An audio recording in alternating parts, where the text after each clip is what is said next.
BJP प्रत्याशी त्रिवेंद्र सिंह रावत ने भरी चुनावी हुंकार। पार्टी कार्यालय पहुंचने पर कार्यकर्ताओं ने किया स्वागत। कहा, हरिद्वार सीट जीतकर प्रधानमंत्री नरेंद्र मोदी को दोबारा बनाएंगे पीएम।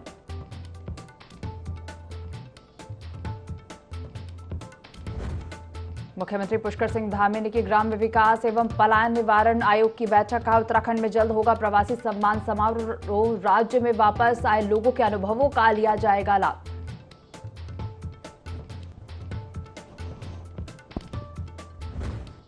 मुजफ्फरनगर के रामपुर तिराहा कांड पर 30 साल बाद कोर्ट का फैसला। 2 पुलिस वालों को रेप और महिला अपराधों पर ठहराया दोषी। 18 मार्च को होगा सजा का ऐलान।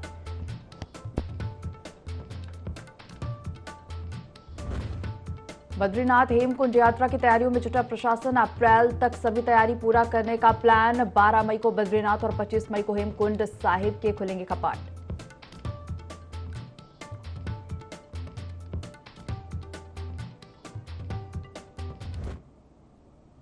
देवभूमि लाइव देख रहे हैं आप और मैं हूं आपके साथ दिव्या। बुलेटिन की शुरुआत करेंगे खबरों के साथ। एसएसपी प्रमेंद्र डोभाल ने पुलिस लाइन कैंपस का वार्षिक निरीक्षण कर अधिकारियों को जरूरी निर्देश दिए और हेलमेट और बॉडी प्रोटेक्टर थाना कोतवाली को आवंटित कराने की बात कही।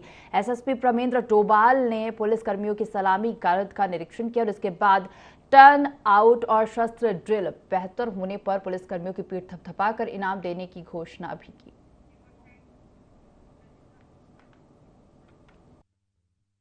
पुलिस लाइन का मुआयना किया गया था, जिसमें यहाँ के जो वाहन हैं उनके रखरखाव के, जो पुलिस के जो भी हमारे रिकॉर्ड्स हैं उनका रखरखाव और जो भी हमारी जीपी लिस्ट है उनका मिलान और क्या क्या हमारी जितने जो ड्यूटियाँ हमारी बाहर जा रही हैं, कितनी ड्यूटियाँ अलग अलग जगह पर हमारी प्लेस्ड हैं, उन सभी का एक मुआयना किया गया था और इसमें आवश्यक हिदायत भी आरआई को और जो संबंधित हमारे अधिकारी हैं उनको दी गई थी। इसमें पुलिस का जो वेलफेयर है उस पर ध्यान देने के साथ साथ जितना हमारे संसाधन है उनका मैक्सिमम उपयोग करने का, इसके लिए हम लोग लगातार प्रयास भी कर रहे हैं और इसके लिए हिदायत भी। डोईवाला के किसान जहां एक सप्ताह पहले हुई बेमौसम बरसात और ओलावृष्टि की वजह से भारी नुकसान झेल चुके और इसके बाद अब जंगली हाथियों ने एक बार फिर से किसानों की फसलों को बर्बाद कर दिया। राजाजी नेशनल पार्क और लच्छीवाला रेंज से सटे बुल्लावाला गांव के आबादी इलाके में जंगली हाथियों की आवाजाही लगातार जारी है और देर रात भी हाथियों के झुंड ने किसानों के गन्ने और गेहूं की फसल को तहस नहस कर दिया, जिसकी वजह से किसानों में भारी आक्रोश है। आबादी क्षेत्र की तरफ हाथियों के घुसने का यह कोई पहला मामला नहीं है। लगभग 6 महीने से लगातार हाथी आबादी क्षेत्र का रुख कर रहे किसानों की फसलों को बर्बाद कर रहे हैं। जो है 10-12 हाथी जो हैं हमारे गांव में घुस गए, पूरा इनका झुंड का झुंड। और ये हर दूसरे तीसरे दिन अमूमन ऐसा हो ही रहा है कि वन्य जीव जो है हमारे गांव में आते हैं और जो है फसलों को नुकसान पहुंचाते हैं। और कल तो इन हाथियों ने हद ही कर दी। 2.5 लाख रुपए से मैंने जो ये आप मेरे पीछे देख सकते हैं, बर्मी कंपोस्ट जो है ये केंचुआ खाद का ही प्लांट मैंने लगाया था, इसमें 2.5 लाख रुपये मेरी लागत आई थी और इसे कल हाथियों ने जो है नष्ट कर दिया है। मेरा ये कहना है कि वन विभाग को हमारी सरकार ने जो है पैसा जो है सुरक्षा दीवार के लिए आवंटित किया था 1 वर्ष पूर्व, और 1 वर्ष से ये पैसा वन विभाग के पास पड़ा हुआ है। तो ये सुरक्षा दीवार क्यों नहीं लगा रहे हैं यहाँ पर? क्योंकि हम जानवरों से, देखो जानवरों का एक ही सॉल्यूशन है, सुरक्षा दीवार। यदि सुरक्षा दीवार बन जाती है हमारे यहाँ तो फिर जानवरों से हमें जो है ग्रामवासियों को जो है मुक्ति मिल सकती है, अन्यथा इसका कोई और समाधान नहीं। थराली विधानसभा के दूरस्थ गांव हरिनगर लेटाल के ग्रामीण आजादी के इतने लंबे वर्षों बाद भी सड़क सुविधा से वंचित है। लगातार सरकारों से आश्वासन मिलने के बाद भी हरिनगर लेटाल तक सड़क न पहुंच पाने से ग्रामीण नाराज हैं और तहसील कार्यालय में जिलाधिकारी चमोली को ज्ञापन भेजते हुए ग्रामीणों ने चुनाव बहिष्कार का ऐलान किया है। ग्रामीणों ने सरकार को चेतावनी देते हुए कहा कि लोकसभा चुनाव से पहले यदि उनकी मांगों को पूरा नहीं किया गया तो समस्त ग्रामीण लोकसभा चुनाव का बहिष्कार करेंगे। तो वही ग्रामीणों के इस मांग को जायज ठहराते हुए सूना वार्ड के जिला पंचायत सदस्य देवी जोशी ने भी हरिनगर लेटाल के ग्रामीणों का समर्थन किया।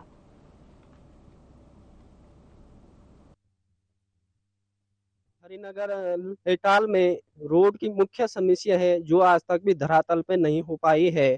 कई बार हमारे गांव में सर्वे हो चुकी है, उसके बावजूद भी शासन प्रशासन आगे से ही लापरवाही कर रहे हैं, क्योंकि कई विकट समस्याओं के साथ हमारे गांव वालों को झेलना पड़ रहा है।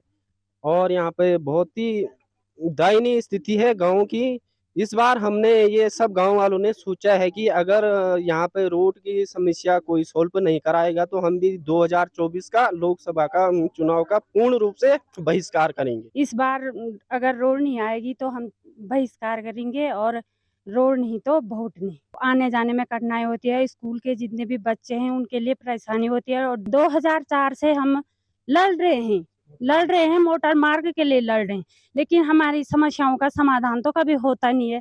लेकिन हम आज यहाँ आए हैं तो एक विश्वास के साथ आए, रोड नहीं है तो वोट नहीं है। फॉरेस्ट में भी रोड जो है लंबित पड़ी है, उसका डिजिटल मैप बनाने के लिए कल मेरी बात हुई थी एक्शन PWD थराली से, तो उन्होंने कहा कि हमने चेक काट दिया है, लेकिन पहले जो इन्होंने जहाँ पेड़ लगने थे वो लैंड उन्होंने बनेला में घोषित की थी, बाद में बोला कि वहाँ पत्थर है, वहाँ पेड़ नहीं लग सकते हैं, तो उस कारण ये रोड जो है लेट हो गई है। सरकार इसको जल्द पूर्ण करेगी। अपनी मांगों के लिए हर किसी का अधिकार होता है, वो सरकार को चेताए और सरकार जरूर चेतेगी। लोकसभा से पहले कुछ न कुछ सकारात्मक परिणाम आएंगे। पौड़ी गढ़वाल लोकसभा से भाजपा सांसद प्रत्याशी अनिल बलूनी ने पौड़ी में तारामंडल और माउंटेन म्यूजियम का उद्घाटन किया, जिसका नाम देश के प्रथम CDS जनरल बिपिन रावत जी के नाम पर रखा गया और इन दोनों प्रतिष्ठानों के बनने से पौड़ी गढ़वाल के पर्यटन को नई गति मिलेगी।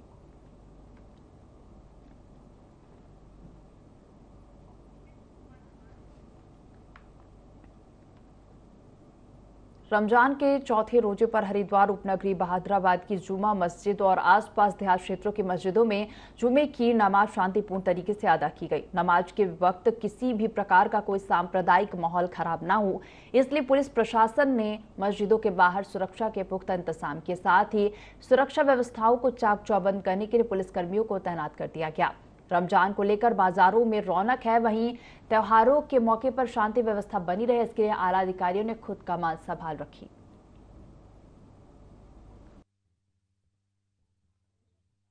आज जुमे की नमाज हुई और अल्हम्दुलिल्लाह बहुत ही शांतिपूर्वक सभी लोगों ने नमाज अदा की और जुमा की नमाज से पहले एक बयान हुआ जो हर मस्जिद में होता है, उसमें तकरीर की गई और हमने जुमे की नमाज में लोगों को ये पैगाम दिया कि जो मुसलमान रोज़ा रखते हैं, रोज़ा रखने का जो मकसद होता है भूख के ज़रिए से, प्यास के ज़रिए से और ख्वाहिशात नफ्स के ज़रिए से जो रोका जाता है, उसका मकसद यही होता है ताकि हमारे दिल में भूखे लोगों का एहसास पैदा हो। जो लोग भूखे होते हैं, प्यासे होते हैं, उन लोगों का एहसास हमारे दिल में पैदा हो, इंसानियत पैदा हो। ये रोज़ा हमें इंसानियत सिखाता है और यही पैगाम देने की हमने कोशिश की। फिर उसके बाद जुमे की नमाज हुई और दुआ हुई। दुआ कराई गई, हमने दुआ कराई और उसमें हमने यही दुआ कराई और अभी भी हम यही दुआ करते हैं कि हर जगह अमन हो, चैन हो, सुकून हो, राहत हो, सब सुखी से जिए, चैन से जिए, अमन से।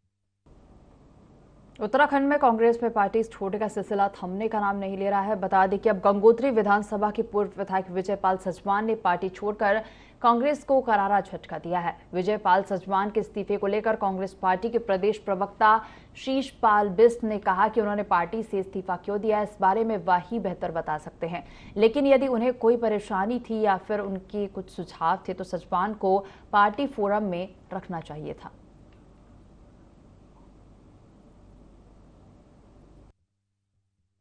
विजयपाल सजवान जी ने जो है इस्तीफा दे दिया है। अब उन्होंने क्यों इस्तीफा दिया है ये मुझे पता नहीं है। आखिर अगर उनको कोई परेशानी थी या उनके कुछ सुझाव थे तो उन्हें पार्टी फोरम पर रखनी चाहिए थी। पार्टी फोरम पे तो विजयपाल सजवान जी ने, मुझे इन्हें लगता कि कोई बात की होगी और एकाएक जो है उनका इस्तीफे की जानकारी मिल रही है। इससे मैं भी आश्चर्यचकित हूँ, क्योंकि पार्टी ने जो है हमेशा उनके मान सम्मान को बढ़ाने का काम किया। उनको विधायक का जो है चुनाव एक बार नहीं कई बार जो है उनको लड़ाया है और महत्वपूर्ण पदों पर वो पार्टी में रहे हैं।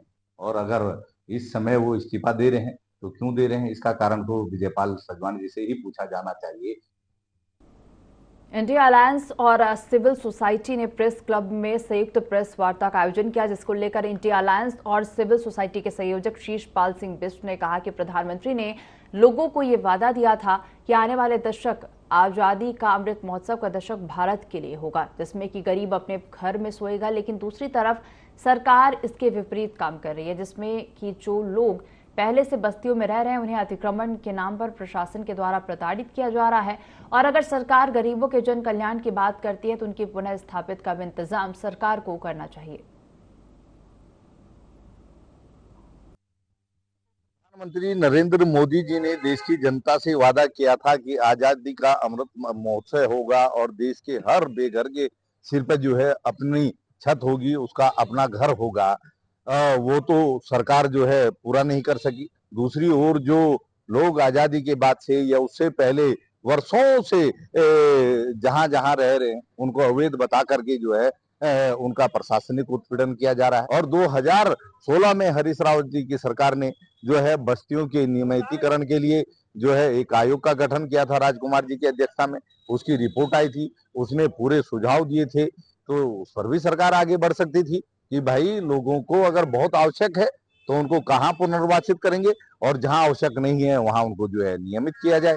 तो इस नीति पर सरकार आगे बढ़े और लोगों का उत्पीड़न बंद करे, इसीलिए आज की ये प्रेस वार्ता।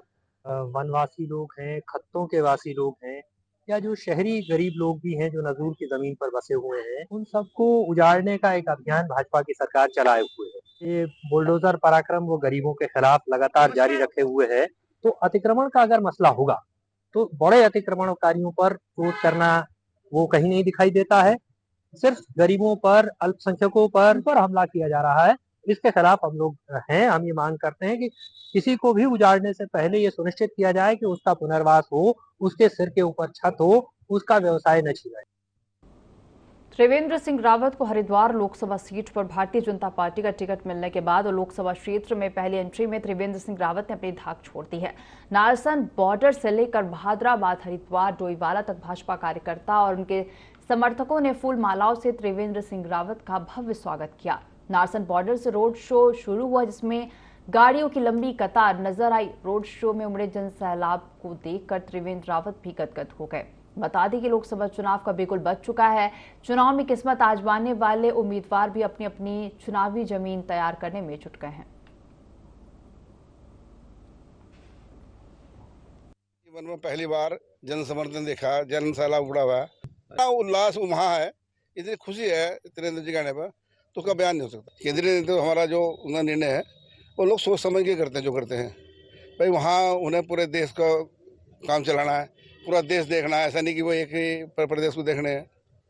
तो 3 टिकट पहले बाद में हो गए, 2 बाद में 3 पहले हो गए थे, तो उन्होंने फाइनल कर दिया उत्तराखंड का मामला। त्रिवेंद्र सिंह रावत जी इस प्रदेश के जन नेता हैं। वो इस प्रदेश के पूर्व मुख्यमंत्री रहे हैं, संगठन में भी लंबे समय तक उन्होंने काम किया है। और निश्चित रूप से ये जो जन सैलाब आज सड़कों पर उतरा है, जैसे ठाकुर साहब ने बताया, लगभग 1500 से ज़्यादा गाड़ियां, हजारों की संख्या में आम जन का काफिला, तो ये एक और जहां उनकी लोकप्रियता को बताता है, वहीं प्रधानमंत्री जी के नेतृत्व में हरिद्वार लोकसभा की जनता ने मन बना लिया है कि प्रधानमंत्री जी का जो जनता से आह्वान है कि अब की बार 400 पार, और उस 400 में हरिद्वार लोकसभा की जीत इतनी बड़ी होगी कि शायद कार्यकर्ताओं को भी गर्व होगा और जनता को भी गर्व। भरोसा और जो अपेक्षा मुझसे की है मैं उसको पूरा करूंगा। और दूसरी बात मैं कहना चाहूंगा कि आज हरिद्वार जनपद की जनता ने, हरिद्वार लोकसभा की जनता ने जिस तरह से एक मुझे छोटे कार्यकर्ता को जिस उत्साह से अपने कंधों पर उठाया है, मैं उनको भरोसा दिलाता हूं कि मैं आपके कंधों को और मजबूत करूंगा। बहुत खुशी का माहौल है, उनकी खुशी में ही मेरी खुशी है। निश्चित रूप से हरिद्वार 5 लाख पार। मुख्यमंत्री पुष्कर सिंह धामी की अध्यक्षता में सचिवालय स्थित सभागार में कैबिनेट बैठक हुई और बैठक में कई प्रस्ताव रखे गए, जिनमें से कई महत्वपूर्ण प्रस्तावों पर कैबिनेट की मुहर लगी है, जिनमें संस्कृत शिक्षा विद्यालयों में भर्ती से संबंधित संशोधन, पुराने और खटारा वाहनों के लिए परिवहन नीति में संशोधन, वन पंचायत की संशोधन नियमावली समेत कई कार्यों के लिए कैबिनेट की मंजूरी मिली।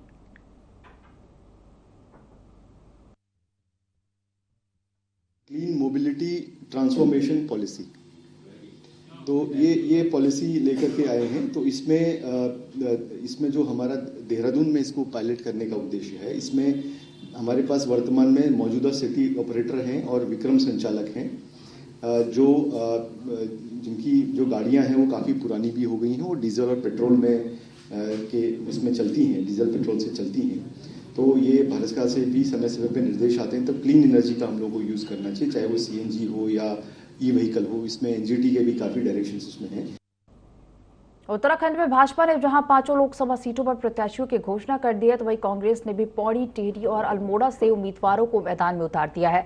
हालांकि अभी हरिद्वार और नैनीताल सीट पर कांग्रेस ने प्रत्याशी घोषित नहीं किए हैं। पौड़ी सीट से लोकसभा प्रत्याशी गणेश गोदियाल से हमारे संवाददाता विनय सूद ने खास बातचीत की।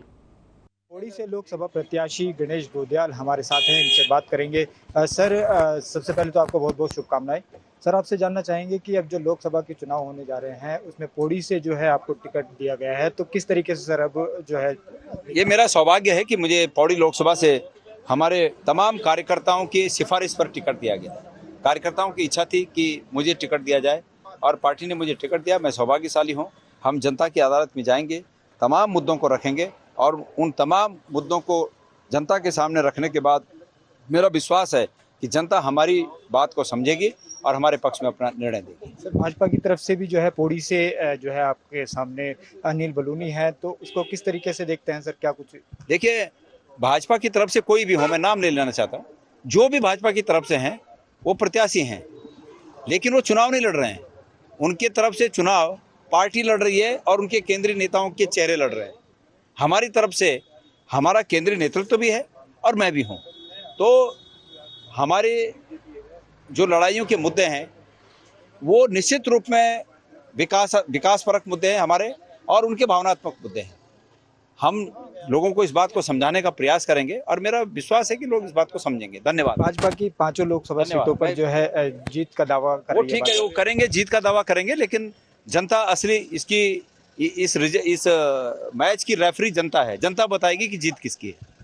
ये थे हमारे साथ कांग्रेस से गणेश गोदियाल, जो कि पौड़ी से उम्मीदवार हैं और पूरी तैयारी के साथ जो है ये कांग्रेस को लोकसभा सीट में जिताने का दावा कर रहे हैं। तो वहीं भाजपा भी प्रचंड बहुमत के साथ 5 सीटों पर जीत दर्ज करने की बात कर रही है।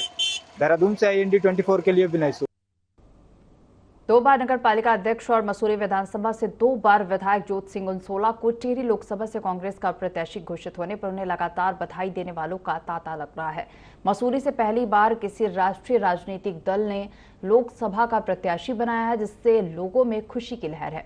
पूर्व विधायक ज्योत सिंह उनसोला को टिहरी लोकसभा से कांग्रेस का प्रत्याशी बनाए जाने के बाद उन्होंने कहा कि यह जनता का प्यार और आशीर्वाद है कि कांग्रेस ने उन्हें प्रत्याशी बनाया है।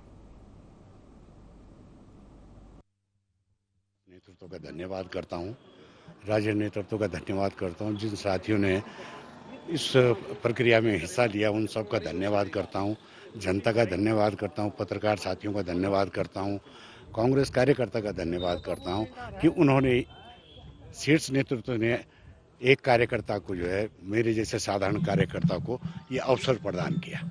और मेरी नैतिक जिम्मेदारी है कि मैं उनके आशा और विश्वास पर खरा उतरूं और प्रयास रहेगा कि काफी लंबे समय से जो टिहरी लोकसभा में सूखा पड़ा हुआ है कांग्रेस का, और टिहरी से जो है परिवर्तन की लहर चलेगी, दिल्ली तक परिवर्तन होगा, ये ऐसा मेरा विश्वास है। सीएम पुष्कर सिंह धामी ने महिला सशक्तिकरण और बाल विकास विभाग के अंतर्गत चयनित 16 सुपरवाइजरों और आबकारी विभाग के अंतर्गत चयनित 10 निरीक्षक, एक कनिष्ठ सहायक को नियुक्ति पत्र प्रदान किया और इस प्रकार कुल 27 अभ्यर्थियों को मुख्यमंत्री ने नियुक्ति पत्र वितरित किए। सीएम ने सभी चयनित अभ्यर्थियों को बधाई और शुभकामनाएं देते हुए कहा कि आपके अथक परिश्रम के परिणाम स्वरूप आपका चयन इन पदों पर हुआ है। सीएम ने अनुशासन का जिक्र करते हुए कहा कि जीवन के निर्माण और सफलता में अनुशासन की महत्वपूर्ण भूमिका है, इसलिए अपने जीवन में हमेशा अनुशासित होकर काम करें।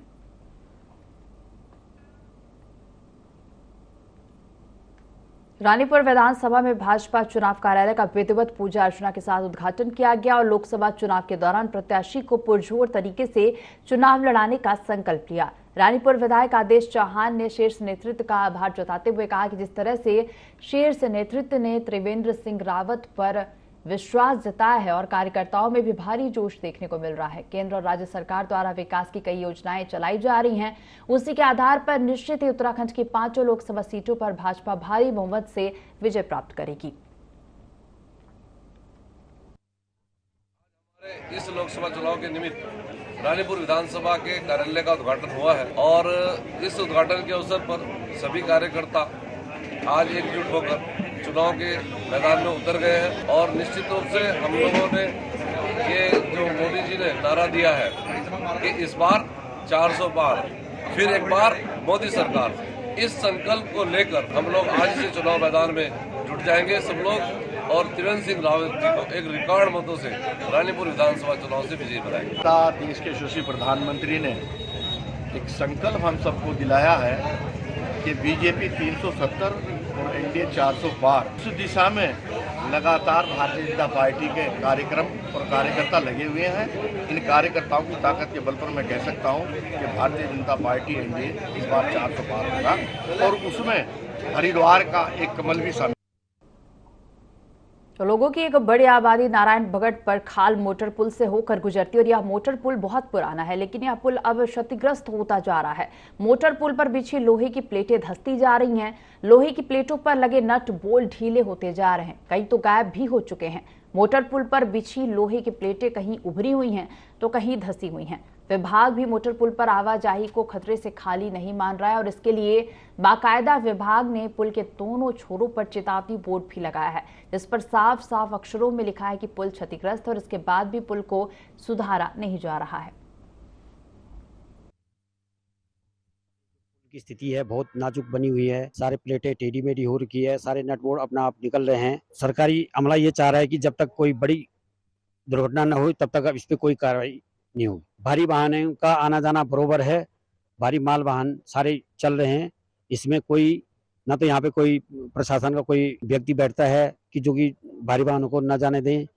खाली बोर्ड लगा हुआ है, बोर्ड सीमित है ना। जो प्लेटें लगा रखी थी वो सारी टेढ़ी मेढ़ी हो चुकी है, सारे वो भी टेढ़ी हो गई है। नट बोल्ट जितने भी हैं सारे निकलने बैठ गए, क्षतिग्रस्त हुए। कम से कम 1.5 साल से ऊपर हो गया है ना। अभी भी कोई सुधार नहीं है। खस्ताहाल है और इसमें कभी भी बड़ा हादसा हो सकता है। 2-3 बार लोक निर्माण विभाग ने इसका खाली वो किया है टेम्परेरी, वो भी धंस गया है। कभी भी कोई बड़ा हादसा हो सकता है। कई बार यहाँ पर धरना प्रदर्शन हुए हैं। हाल ही में यहाँ पर कांग्रेस ने भी धरना प्रदर्शन किया, लेकिन उसके बाद भी अभी कोई निरीक्षण टीम यहाँ पर नहीं पहुंची है। को जोड़ने वाला प्रखाल जो चौपता मोटर मार्ग पुल है, ये काफी दिनों से क्षतिग्रस्त है। बीच में 1 साल पहले कुछ यहाँ पे सरकार द्वारा कार्य किया गया था, घटिया कार्य हुआ। पूरे 33 गांवों को जोड़ने वाला जो ये मार्ग है, ये पुल एकदम से क्षतिग्रस्त हो चुका है। ये ब्लॉक मुख्यालय से सटा हुआ है। यहाँ पे कई बार क्षेत्र के लोगों ने इस विषय पे माननीय विधायक जी के संज्ञान में लाया। प्रमुख जी तो रात दिन यहाँ पर देखते रहते हैं, सरकारी अधिकारी भी यहाँ पे आते हैं, लेकिन ये पुल इतनी जर्जर स्थिति में है कि कभी भी एक बहुत बड़ा हादसा हो सकता है। बगड़ का जो पुल है उसके लिए हमने वो लाइट व्हीकल के लिए पुल है, उसके लिए हमने वहाँ थानाध्यक्ष को भी चिट्ठी लिखी है कि लाइट व्हीकल ही होगा। दोनों तरफ उस पर पब्लिक के लिए भी जारी कर रखा है और लाइट व्हीकल में उस पुल को कोई दिक्कत नहीं है। लेकिन चूंकि हैवी व्हीकल भी उससे कभी कभी पार हो जा रहे हैं, जिसके लिए हम थाने को लगातार चिट्ठी भी भेजते रहते हैं कि उस पर कार्रवाई की जाए। और बाकी हमने इसको स्ट्रेंथनिंग के लिए इसका एस्टिमेट भेजा हुआ है, शासन को डीपीआर पहुंच चुकी है और उम्मीद है मैं जल्दी शासन से डीपीआर स्वीकृत हो जाएगी, फिर ये हैवी व्हीकल के लिए भी ये पुल तैयार हो जाएगा। दून पुलिस ने कारोबारियों से ई टेंडर के नाम पर करोड़ों रुपए की ठगी मामले में मुख्यमंत्री के पूर्व निजी सचिव को गिरफ्तार किया है। पुलिस के मुताबिक पकड़े गए आरोपी पर 3 राज्यों में 6 मुकदमे दर्ज है। उधर आरोपी का करीबी भी राजस्थान पुलिस के हत्थे चढ़ा है। वहीं एसएसपी अजय सिंह ने बताया कि बीते 9 मार्च को राम केवल निवासी सिडकुल हरिद्वार ने मुकदमा दर्ज कराया था, जिसने ई टेंडर दिलाने के फर्जी दस्तावेज थमाते हुए पीड़ित से 52 लाख रुपए ठग लिए और इस मामले में आरोपी को पुलिस ने गिरफ्तार किया है। पुलिस की पूछताछ में पता चला कि इन आरोपियों के खिलाफ देहरादून के साथ ही यूपी राजस्थान में कुल 6 मुकदमे दर्ज हैं।